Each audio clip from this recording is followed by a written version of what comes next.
Bien-aimés dans le Seigneur, Shalom, que le Seigneur vous bénisse. Nous voudrons partager la parole de Dieu et notre thème est intitulé « Tu n'es plus esclave ». Nous allons lire dans les livres de Ruth, chapitre 1, le verset 1 jusqu'à 22. Mais nous allons sauter pour vous épargner à une longue lecture. Du temps de Juge, il y a eu une famine dans le pays. Un homme de Bethléem de Juda partit avec sa femme et ses deux fils pour faire un séjour dans le pays des Moab. Le nom de cet homme était Elimelech, celui de sa femme Naomi, et ses deux fils. Puis elle s'éleva, elle et ses belles-filles, afin de quitter le pays des Moab, car elle a appris du pays des Moab que l'Éternel avait visité son peuple et lui avait donné du pain. Naomi dit, « Retournez mes filles, pourquoi viendrez-vous avec moi? Ai-je encore dans mon sein des fils qu'ils puissent devenir vos maris? Retournez mes filles, allez, je suis trop vieille pour me remarier. Et quand je dirai, j'ai de l'espoir, quand cette nuit même je serai avec un mari et que j'inventerai des fils. » Naomi dit à Ruth, « Voici ta sœur. » Elle est retournée vers son peuple, vers ses dieux, retourne comme ta belle-sœur. Ruth répondit, « Ne me presse pas de te laisser, de retourner loin de toi. Où tu iras, j'irai. Où tu demeureras, je demeurerai. Ton peuple sera mon peuple, et ton Dieu sera mon Dieu. Où tu mourras, je mourrai, et j'y serai enterré. Que l'Éternel me traite dans toute sa rigueur, si autre chose que la mort vient me séparer de toi. » Naomi, la voyant décider aller avec elle, cessa d'insister auprès d'elle. Elles firent ensemble le voyage. Amen. Que le Seigneur vous bénisse, bien-aimés. Bien-aimés, j'ai toujours dit, le jour où l'esclave dira non à son maître, le même jour, l'esclave cesse d'être esclave. Bien-aimé dans le Seigneur, tu n'es plus esclave. Tu ne vis pas dans l'esclavagisme. Tu n'es plus dans la servitude. Un esclave est lié par son maître. Un esclave, c'est celui qui fait des travaux forcés. Un esclave, dans sa tête, dans sa bouche, il n'y a que oui, maître, j'accepte ce que tu dis. Le jour où l'esclave dira non à son maître, ce jour-là, son maître sera étonné. Ce jour-là, son maître aura peur de lui. Bien-aimé dans le Seigneur, tu n'es plus esclave. La Bible dit quoi? Celui qui se livre au péché est esclave du péché. Mais laisse-moi te dire, la Bible dit, il n'y a plus donc de condamnation pour tous ceux-là qui sont en Christ. Autrement dit, je peux dire, tu n'es pas esclave parce que tu es en Christ. Tu n'es pas esclave parce que Jésus-Christ t'a affranchi. Qu'est-ce que la Bible dit? Il y avait un homme, tellement qu'il y avait la famine. La Bible dit que cet homme s'est déplacé de Bethléem vers Moab. Pourquoi il s'est déplacé? Parce que dans son pays, la famine était là. La famine a frappé son pays. Il s'est décidé de quitter avec sa femme et de quitter avec ses deux fils. Bien-aimé, laisse-moi te dire une chose. Quitter Bethléem vers Moab, c'est une forme d'apostasie. Tu quittes Bethléem qui signifie maison de pain et tu vas vers Moab qui est un pays maudit. Toi et moi, nous connaissons d'où est issu le pays de Moab. Le pays de Moab a été issu de l'inceste. C'était un pays maudit. Il a quitté Bethléem, la maison du pain.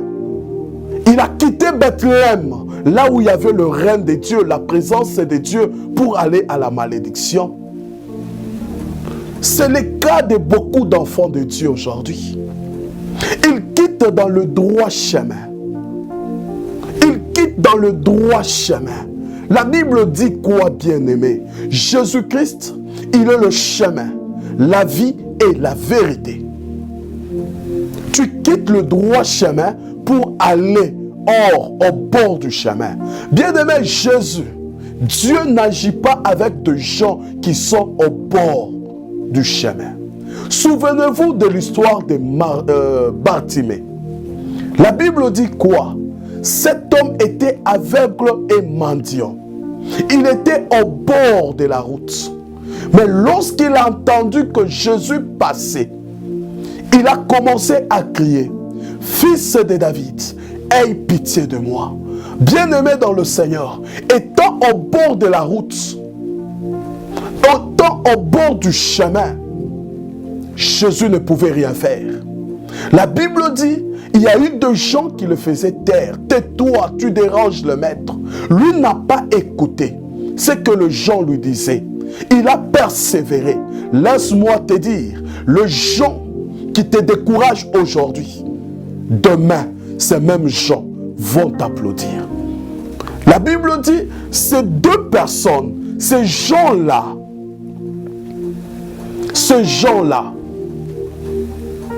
qui les décourageaient, après un certain moment, ces gens ont dit à Bartimée, prends courage, il t'appelle.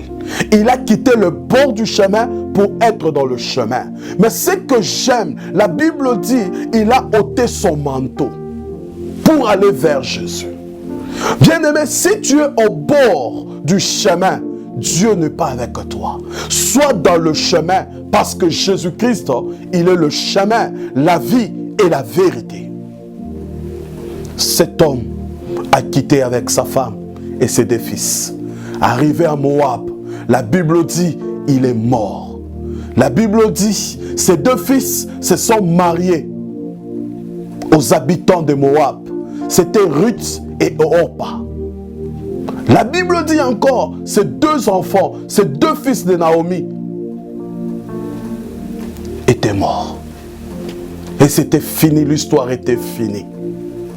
Mais un jour, Naomi a appris que Dieu a restauré Bethléem.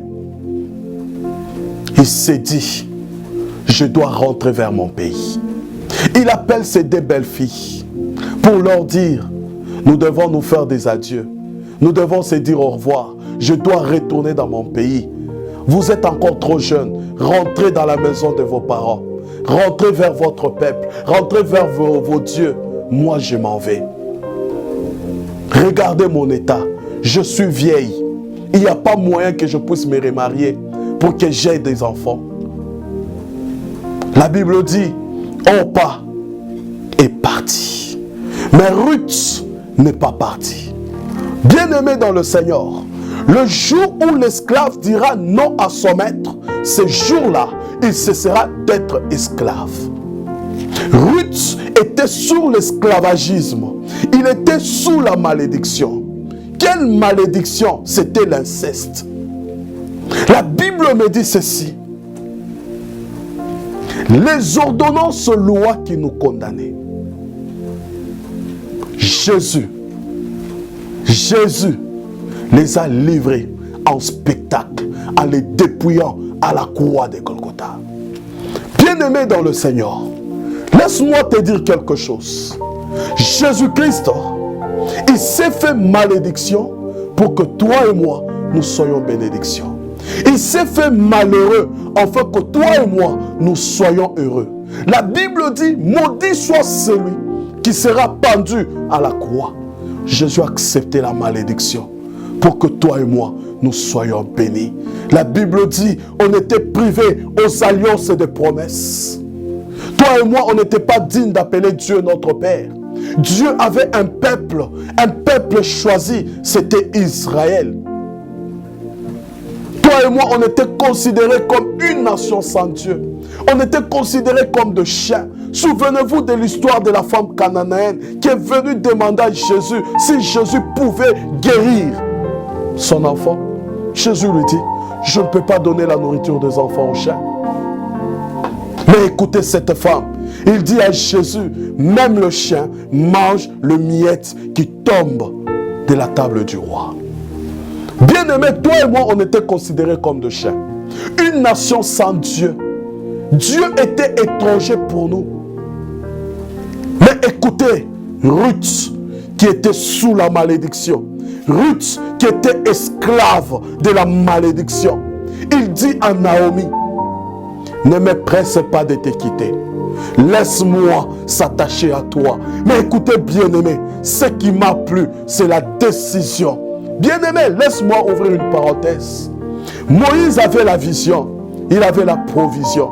Bien-aimé, Dieu donne la vision, il donne la provision. Mais il y a un troisième élément, c'est l'homme qui ajoute.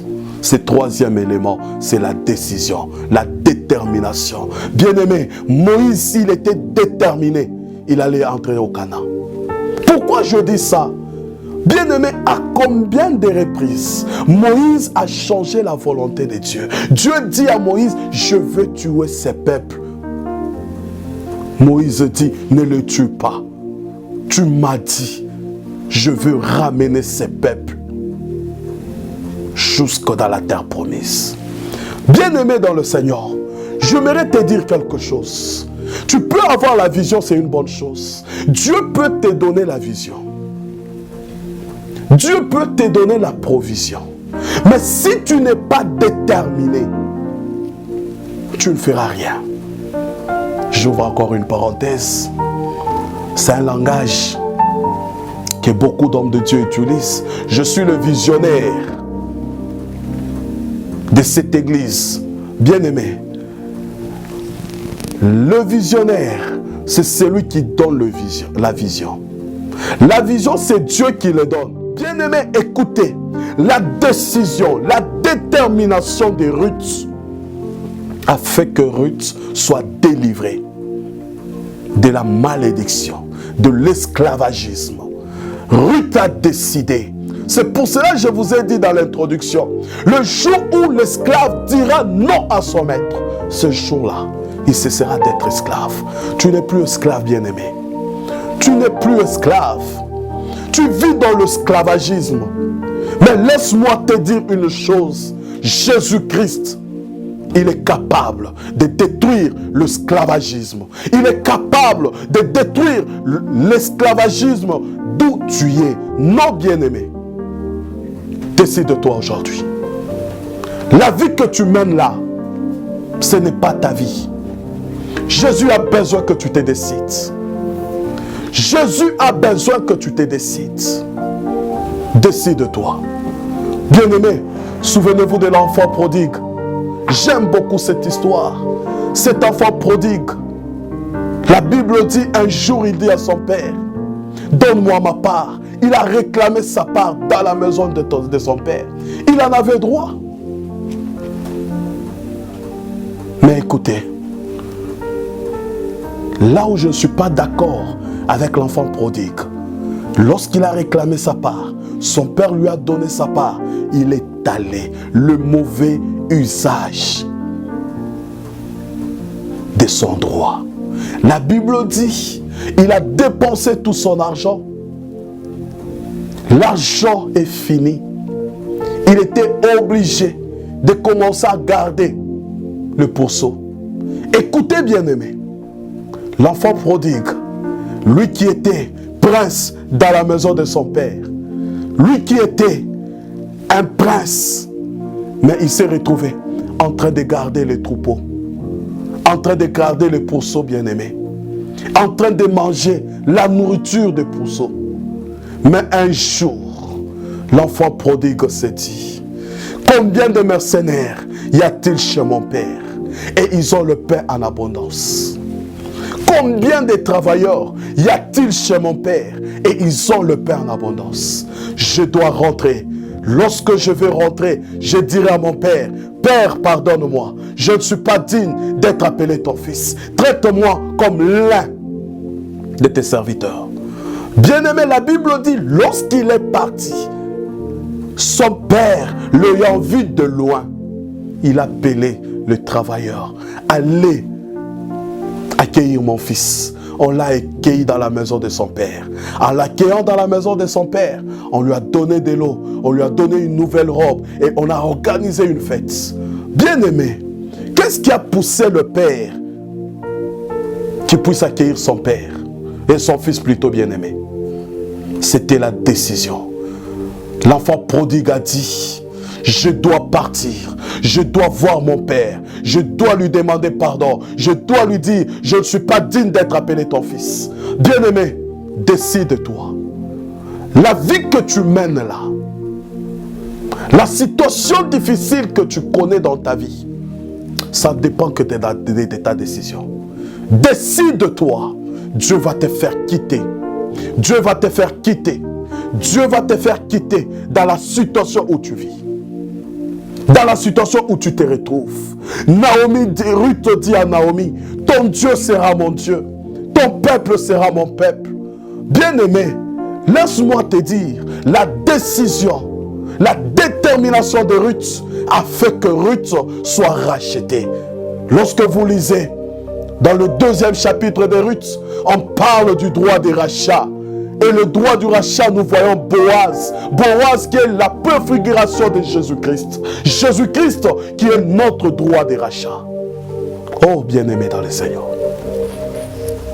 Tu dois te décider. Lors de la décision. Lors de la décision.